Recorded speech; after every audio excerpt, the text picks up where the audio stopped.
Hey guys, welcome to future vision computers. मैं हूं यश, आपका होस्ट, आपका दोस्त। टैली के एक और सेशन में मैं आपका स्वागत करता हूं।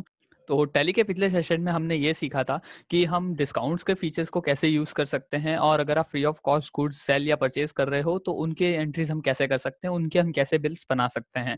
तो बहुत ही सिंपल चीज़ थी, राइट। तो आज के सेशन में आपको क्या सीखना है? तो आज के सेशन में मैं आपको यहाँ पे सिखाने वाला हूँ प्राइस लिस्ट। प्राइस लिस्ट एक बहुत ही छोटा सा फीचर है, लेकिन बहुत ही यूजफुल फीचर है जो टैली हमें प्रोवाइड करता है। होते हैं अलग अलग टाइप के स्टॉक आइटम्स हमारे पास होते हैं, तो जरूरी नहीं है कि हम सारे प्रोडक्ट्स की प्राइसेस याद रखें बार बार, क्योंकि कई बार क्या होता है, हम जिन प्रोडक्ट्स में डील करते हैं वो उनके प्राइसेस फ्लक्चुएट बहुत होते रहते हैं। तो कई बार हमें प्राइसेस याद नहीं रहते हैं, तो हम गलत प्राइस का बिल नहीं बना सकते हैं। और बेसिकली हर एक चीज का प्राइस याद रखना फिर उसे बिल बनाना थोड़ा सा कंफ्यूजिंग भी रहता है और थोड़ा सा टाइम कंज्यूमिंग भी रहता है। तो इसलिए हम क्या करेंगे, हम पहले से प्राइस लिस्ट बना के रख देंगे। प्राइस लिस्ट बनाने का फायदा क्या होता है वो तो आप सभी को पता है। अगर आप सेल कर रहे हो कोई भी प्रोडक्ट को, तो उस टाइम हम ये कर सकते हैं कि हम तुरंत देख लेंगे कि हाँ, ये प्रोडक्ट की ये प्राइस है, ये वाला जो मॉडल है इसकी ये प्राइस है, तो हम वही प्राइस इसको एप्लीकेबल करेंगे, तो गलती होने के चांसेस वहाँ पे खत्म हो जाते हैं। तो हमें टैली के अंदर प्राइस लिस्ट कैसे यूज करना है? सबसे पहले आपको एक काम करना होगा, टैली में कभी भी आप प्राइस लिस्ट जब भी यूज करो, F11 फीचर्स के अंदर आपको जाना है। यहाँ पे जैसे ही आप F11 फीचर्स के अंदर जाते हो, यहाँ पे आपको जाना है इन्वेंट्री फीचर्स के अंदर। जो मैंने आपको बताया था कि 3 फीचर्स हैं, हमें अभी के लिए इन्वेंट्री फीचर्स के अंदर जाना है। जैसे ही आप इन्वेंट्री फीचर्स के अंदर एंटर करते हो, तो यहाँ पे आपको यहाँ पे बहुत सारे इन्वेंट्री के फीचर्स है, जिसमें से हमने 2 फीचर हमने लास्ट सेशन के अंदर सीख लिए हैं। एक है हमारा डिस्काउंट कॉलम, और एक हमारा है एक्चुअल एंड बिल क्वांटिटी। तीसरा जो फीचर है वो आज हमें सीखना है सेल्स मैनेजमेंट के जो सेक्शन यहाँ पे दिया हुआ है, माउस पॉइंटर की तरफ आप ध्यान दीजिएगा तो आपको पता चलेगा। सेल्स मैनेजमेंट का जो आपको यहाँ पे फीचर दिया गया है, फंक्शन दिया गया है, उसके अंडर में यहाँ पे लिखा है use multiple price levels. That means क्या हुआ, यहाँ पे ये हमें बता रहा है कि हम अलग अलग प्रोडक्ट की अलग अलग हम यहाँ पे प्राइसिंग रख सकते हैं। ठीक है, तो इसको हमें यहाँ पे फिलहाल नो है, हमें इसको यस करना रहेगा। तो इसमें मैं यहाँ पे सिंपली यहाँ पे आता हूँ और यहाँ पे इसको मैं यस करता हूँ। अच्छा, अब जैसे ही मैंने एंटर प्रेस किया, तो आप देख सकते हो यहाँ पे हमें फिर से एक डायलॉग बॉक्स ओपन हुआ जिसका नाम है कंपनी प्राइस लेवल। अब कंपनी प्राइस लेवल में हमसे ये पूछ रहा है कि आपकी कंपनी जो है वो कितने टाइप के प्राइस लेवल मेंटेन करती है। हो सकता है आप जो प्राइस लेवल बना रहे हो, प्राइस लिस्ट बना रहे हो, वो आप कस्टमर बेस पे बना रहे हो कि होलसेलर्स के लिए रेट अलग लगेगा, रिटेलर्स के लिए रेट अलग रहेगा। तो इस तरह से, क्योंकि रिटेलर्स जो हैं वो जनरली स्मॉल क्वांटिटीज में बाय करते हैं, जो हमारे होलसेलर या रीसेलर्स होते हैं वो जनरली बल्क क्वांटिटी में बाय करते हैं। तो हम इस तरह से अलग अलग हमारे जो प्रोडक्ट्स हैं उनके लिए रेट्स जो हैं वो डिफर रहेंगे। तो बहुत ही सिंपल है। सबसे पहले मान लीजिए हम 2 तरह की प्राइस लिस्ट बना रहे हैं। एक हम बना रहे हैं होलसेलर्स के लिए, एक हम बना रहे हैं रिटेलर्स के लिए। तो मैं यहाँ पे सिंपली ये करूँगा, यहाँ पे मैंने सिलेक्ट कर लिया होलसेलर्स, और यहाँ पे मैं नीचे आके लिख दूँगा रिटेलर्स। हमें यहाँ पे सिर्फ प्राइस लिस्ट के नेम देने हैं, नथिंग एल्स। तो मैंने 2 नाम दे दिए हैं, एक होलसेलर, एक रिटेलर्स। आगे की तरफ आते हैं, एंटर, एंटर एंड एक्सेप्ट। आप जैसे ही प्राइस लिस्ट बना लो, प्राइस लिस्ट के नेमिंग कर दो यहाँ पे, फिर हमें ये करना है कि हमें फिर से गेटवे की तरफ आना है। एस्केप प्रेस करिए और गेटवे पे आ गए। अब जैसे ही गेटवे पे आते हो, हमें यहाँ पे जाना है इन्वेंट्री इन्फो के अंदर। इन्वेंट्री इन्फो में आप जाइए और यहाँ पे आपको देखिए एक नया ऑप्शन ओपन हो गया होगा प्राइस लिस्ट का। तो आप देख सकते हो प्राइस लिस्ट का यहाँ पे एक नया ऑप्शन यहाँ पे ओपन हो गया है। तो आप जैसे ही प्राइस लिस्ट के अंदर एंटर करते हो, तो सबसे पहले हमें ये पूछता है कि आपको प्राइस लिस्ट कौन से ग्रुप की बनानी है, क्या आपको इलेक्ट्रॉनिक्स की बनानी है या सारे आइटम्स की ही बनानी है। तो आप यहाँ पे ऑल आइटम सिलेक्ट कर लीजिए अगर आप सारे आइटम्स के लिए बना रहे हो तब। और यहाँ पे फिर आपसे ये पूछ रहा है कि आपको कौन सी प्राइस लिस्ट बनानी है, रिटेलर्स के लिए बनानी है या होलसेलर्स के लिए बनानी है। जो कि हम ऑलरेडी नेमिंग आगे कर दिए थे, इसलिए यहाँ पे नेमिंग राइट हैंड साइड में आपको दिख रहा होगा। तो यहाँ पे मैं ये सिलेक्ट कर लेता हूँ, मैं रिटेलर्स के लिए फिलहाल प्राइसिंग कर रहा हूँ। रिटेलर्स के लिए और कब से एप्लीकेबल है वो यहाँ पे डेट हमें यहाँ पे देनी रहेगी। जैसे ही आप एंटर प्रेस करोगे, ये है प्राइस लिस्ट क्रिएशन का मेनू। आप देख सकते हो यहाँ पे प्राइस लिस्ट क्रिएशन में बहुत सारी चीजें आपको दिख रही हैं। अंडर ग्रुप कौन से ग्रुप में है, तो हमने ऑल आइटम रखा था। प्राइस लेवल, कौन सा प्राइस लेवल है जिसका आपने रिटेलर्स यहाँ पे चूज किया है। एप्लीकेबल फ्रॉम, कब से एप्लीकेबल है। इसके बाद यहाँ पे आ जाता है पर्टिकुलर्स। पर्टिकुलर्स में हमें यहाँ पे आइटम्स लिखने हैं कि हम कौन से आइटम के यहाँ पे प्राइजेस बनाएंगे। ठीक है, मान लीजिए मैं फ्रिज के लिए बना रहा हूँ कि अगर हमारे यहाँ से फ्रिज कोई परचेज करता है तो क्या रेट पे रहेगा और कितना रहेगा। मान लीजिए कोई रिटेलर ही है जो फ्रिज परचेज कर रहा है, इन केस अगर वो 5 क्वांटिटी से लेस देन परचेज करता है, दैट मीन्स क्या हुआ कि अगर वो अप टू 4 पीसेस परचेज करता है तो हम जो है उसे रेट जो रहे 12,000 रुपीज़ कर दूंगा और डिस्काउंट मैं इसमें नहीं दूंगा उसको।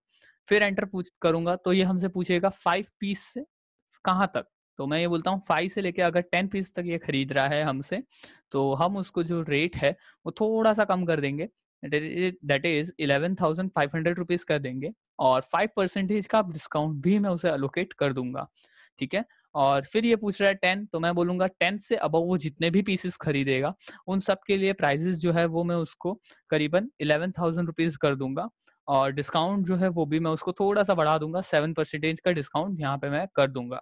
ठीक है। तो इस तरह से मैंने यहाँ पे एक फ्रिज के लिए प्राइसेस बनाई। इसी तरह से जो दूसरी आइटम है उसके लिए अगर मुझे बनाना है, जैसे कि मान लीजिए कि मैं यहाँ पे जो है मोबाइल्स के लिए बना रहा हूँ, तो मोबाइल्स का जो मेरे को कॉस्ट पड़ रहा है, आप राइट हैंड साइड में देख सकते हो 8,500 पर पीस का मेरा कॉस्ट है। तो मैं उसे भी यही बोलूंगा कि इफ़ 5 पीसेस तक वो परचेज करता है तो मैं उसे जो है वो कुछ 14,000 रुपीज़ का रेट दूंगा और डिस्काउंट्स नहीं दूंगा मैं उसको। 5 से लेके 10 पीसेस तक परचेज करता है तो मैं उसको जो है वो कुछ 13,000 रुपीज़ रख दूंगा रेट उसके लिए और जो डिस्काउंट है वो 5% दूंगा और 10 पीस से अगर अबव परचेज करता है तो मैं सिंपली उसको 12,000 रुपीज़ का रेट दूंगा और डिस्काउंट जो है वो मैं इस बार इसको 10% का कर देता हूँ। तो इस तरह से मैंने फ्रिज एंड मोबाइल्स के लिए मैंने यहाँ पे प्राइस लिस्ट बनाई।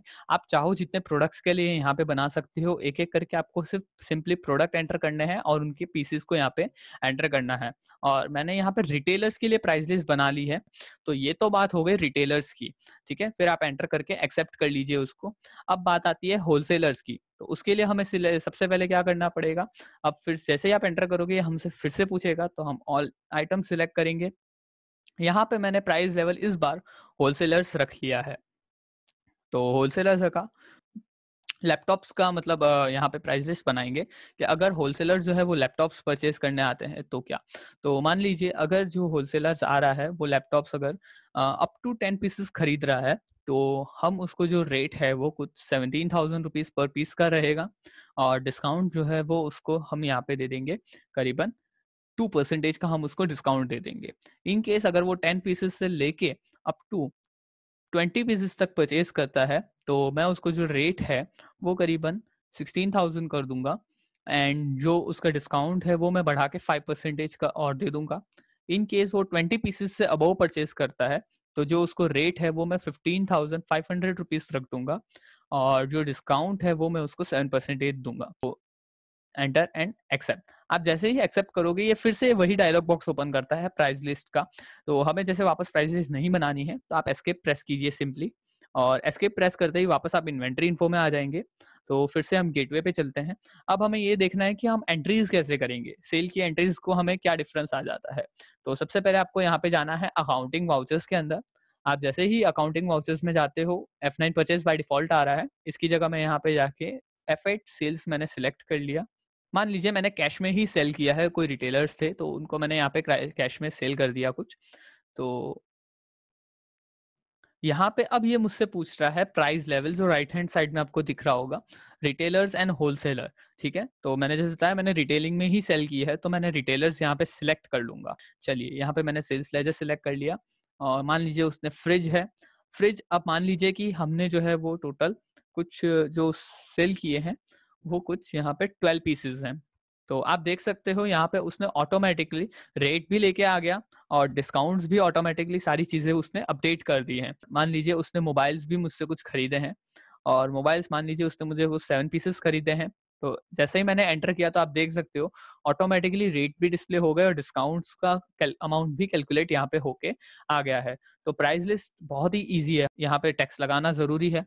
तो मान लीजिए आउटसाइड ऑफ द स्टेट का है तो मैंने यहाँ पे 18% का टैक्स लगाया दिया है। इसको मैं नो कर दूंगा यहाँ पे और एंड ओके।